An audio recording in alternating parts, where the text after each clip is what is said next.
I'm a 21-year-old girl who loves to watch horror stories on YouTube. I'm not gonna lie though, 9 times out of 10, when I watch these stories, I assume they're fake. I've never heard of a single person I know go through anything like what I've heard about on here. I see things on the news, sure, but nothing's ever hit close to home. However, that was only the case until something truly shocking happened to me last week.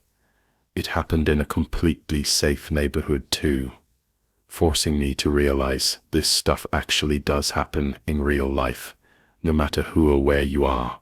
When this happened, only my dad and I were home as my mom had gone overseas for a couple of weeks. He had gone to bed around 10 p.m. But I'm a college student who's off school for the summer, so I was taking the opportunity to stay up as late as I wanted. I had the living room in myself, with access to all the streaming services my parents were signed up to. I was so sucked into it all that I didn't even think to close the curtains. The whole neighborhood had gone to bed, except for, and aside from the street lights. It felt like the TV was the only light shining on the whole block. It was just about the only thing making any noise too. The silence around me lasted for hours, until around 1 a.m. when I heard a sound as if the garage door was opening. However, this happened a lot, where I'd hear a noise late at night that sounded like the garage, when it was really just the AC unit kicking off. So for a second I thought nothing of it. I just waited to feel a occurring of fresh air, though as I listened more closely to the noise, I noticed how soon it had stopped. I realized it sounded exactly like the garage door did when it opened. I still believed I was being paranoid, but I decided to get up and check. Anyway, I walked up to the door that led out to the garage and opened it to double check that the garage door was still closed. I experienced the worst fear, shock and horror of my life when I saw a man standing inside my garage. We made the most terrifying, gut-wrenching eye contact before I freaked out and slammed the door back into the house. I locked it a split second before I heard the man on the other side run into it. At this point, I froze for a second involuntarily. It was like my brain knew I should run to my dad for help, but my heart was beating so fast and my legs were so shaky I could barely move. I snapped out of the state when the doorknob in front of me started to shut. The guy was trying to get in. I ran as fast as I could upstairs to my dad's room and told him someone was breaking in. He shot up out of bed and ran in front of me to where I was already heading the closet where we kept our revolver. He grabbed the gun and rushed downstairs to the garage door, where someone was still trying to get through. I stupidly did not think to call the police until that moment, so I whipped out my phone to call 911, as my dad ordered me to go upstairs and lock myself off in my room. I did so crying as I went, because I was so scared something would happen to my dad. It felt like forever. I kept expecting to hear screaming gunshots, then the sound of someone creeping up the stairs to get me. I can't even remember how long I waited for. It could have been minutes or hours, but the police finally showed up. I heard the sirens come down the road and saw the red and blue lights flashing outside. But even then, I still had to wait for them to catch him and hope that nobody got hurt. Thankfully, the police were able to catch the man in our garage without any major disaster. He was never able to get inside the house, but continued to bang on the door and mess with the knob until the last second. I came downstairs upon hearing my dad give me the all clear. I got to see the man being walked away in handcuffs. He tried to hide his face, but my dad was still able to identify him. Apparently the guy trying to break in was one of our neighbors. He knew my mom would be out of town, and he knew our garage code, because my parents gave it to some of our neighbors in case we needed anything in the event of some emergency. While we were away with all the chaos that night, I didn't immediately recognize myself, and just took my dad's word that he lived nearby. But then a few hours later, it clicked. I did know that guy, but we had never actually spoken. I only recognized him because for years, I've walked past his house and seen him staring at me out of the corner of my eye, sometimes from his front yard, sometimes through his windows. I always assumed he was just a scary divorced dad. Never expected he was ever thinking about something as crazy as breaking into our house. Now, I have to wonder how long he could have been watching me without me knowing. The craziest thing is I couldn't even put a name to his face for the longest time, even when he was standing in the garage right in front of my eyes. Letting him have the garage code is my parents' biggest regret to this day. They've just never had a reason not to trust anyone in their lives, and didn't see it as a big deal. The police haven't yet updated us in my neighbor's mode, though I guess it's not really a mystery after this happened, 'cause I keep picturing this guy's sick, deranged face every time I close my eyes. It was a hot summer night. I knew I wasn't going to get any sleep due to the heat, so I asked a close friend at the time if she wanted to meet up at the beach in the evening. She said yes, and told me she would bring her camera to take photos for her Instagram. I arrived at the meetup point before her, so I looked around and observed the area. Not much stood out, except I noticed two older guys glancing at me every now and then from across the street. I looked back at them a few times to make sure they were aware of them, but in the time I was waiting there, nothing else happened. Soon my friend arrived, and I forgot about them. We were about a 30-minute walk from the beach, so we had planned to stop at some of the shops in the artsy little beach town.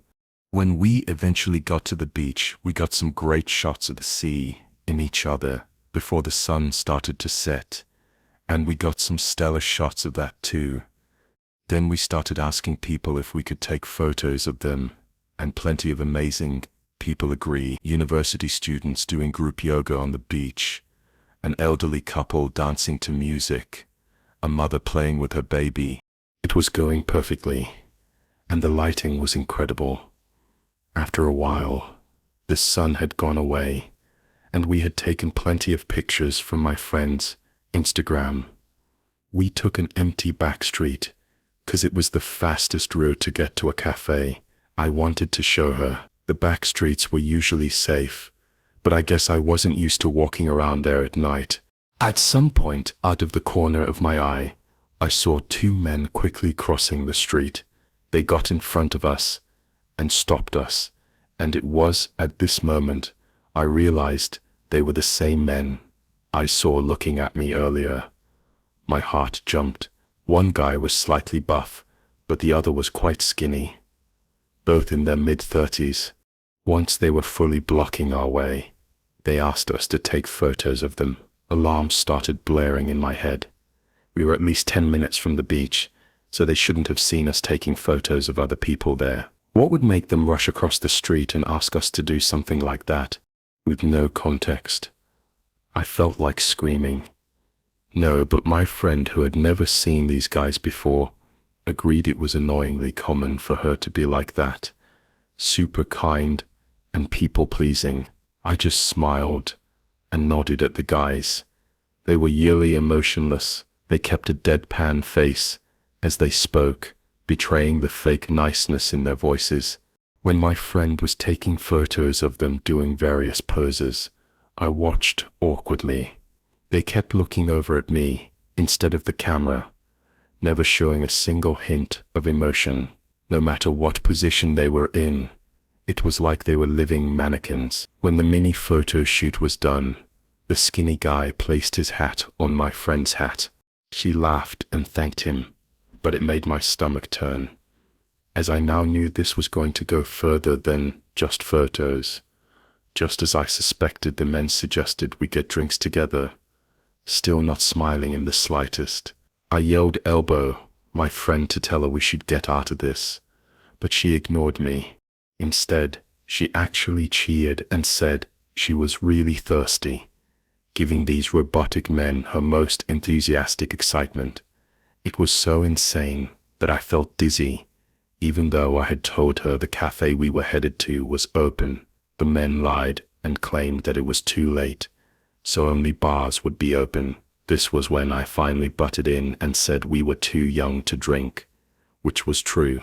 The buff guy just laughed and said it didn't matter because he would buy drinks for us. But I couldn't even think of a response to that, and just stood there with a look of shock and dread on my face. And that fear, that show of helplessness, was what finally made their facade start to crack. A smirk spread across the thinner man's face, sending shivers down my spine. I grabbed my friend by the wrist and started begging her to leave, whispering that this all just felt wrong. My friend and I had a sidebar conversation at that moment, and while she was stupidly saying it would be fine, the two men kept trying to convince us to go. They even started to move closer to us, and then one of them gripped my shoulder, silencing the mid-sentence. I turned my head in horror and saw the most gut-wrenching side in my life.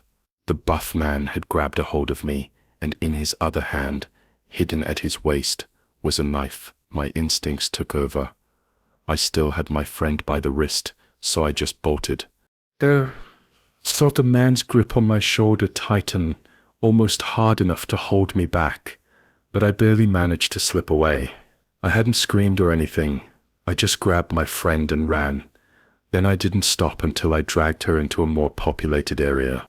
I think if I had wasted the breath, we wouldn't have gotten away. But this left my airhead friend confused and pissed at me. She just couldn't get it through her head that those guys were bad news, even as we were getting into a cat, so he didn't have to leave on foot. I pointed the men out to her. They were still watching us from across the street, just like they were from the start, and probably had been all evening. I could still see the glint of metal in a larger man's hand, but my friend refused to believe he was holding a weapon, claiming he was probably just his phone. The story was what made me stop talking to that friend. She thought I was over-exaggerating and said I was being annoying by mentioning it, so much I might have saved her life, and she can't even say thanks. To think she's out there navigating the world on her own. It's a wonder how she's still alive. In early 2070, I was stuck at home, under quarantine like everyone else. I lived alone, so I was lonely and bored for most of it. One day, the loneliness finally got the better of me, and I decided to try a dating app for the first time. I made my account over breakfast, uploading 10 or so of the best pictures ahead of me. Time afterwards, I went to the living room and sat on the couch and started swiping through the app.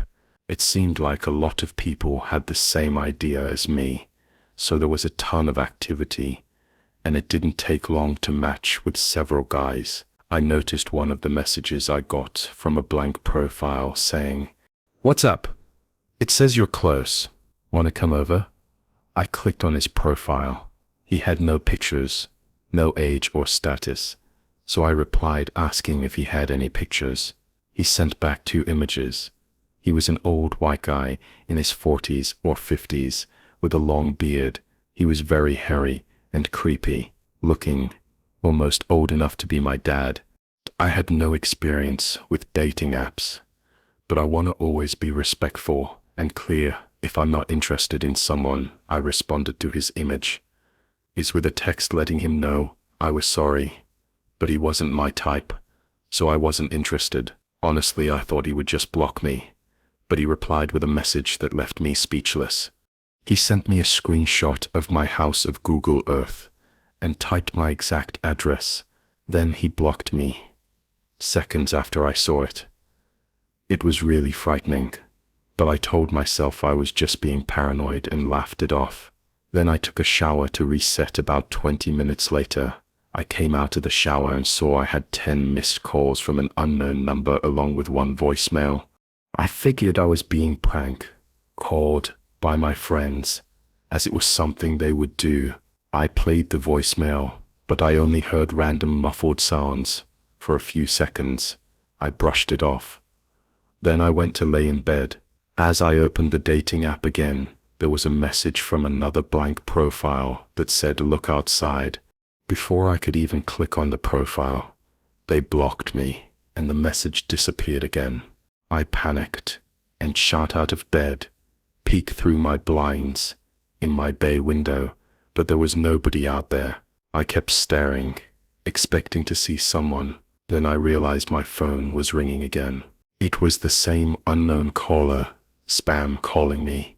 I got agitated and picked up, but nobody responded to me. On the other side, all I heard was someone breathing slow and heavy, and after about 10 seconds, they hung up. I put my phone on Do Not Disturb and put it down to watch some TV in bed.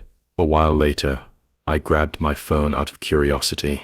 I thought there was no way they would try to call again, but as it turned out, I had 20 more missed calls from them and they were still going.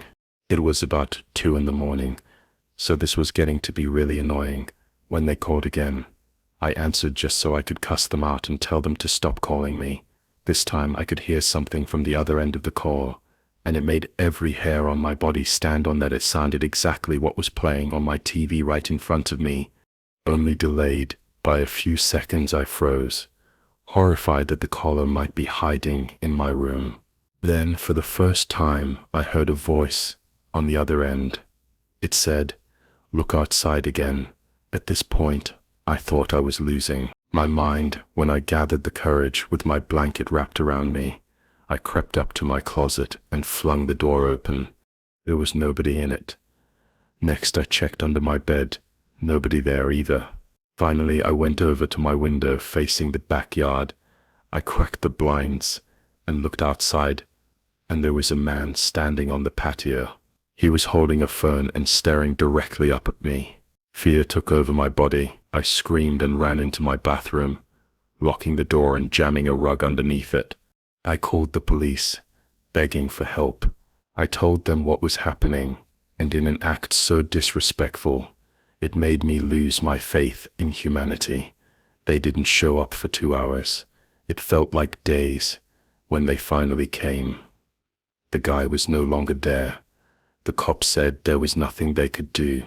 They basically blamed me for the whole thing too, saying I brought it on myself by being on a dating ad, as if I signed up to have strangers find out everything about me.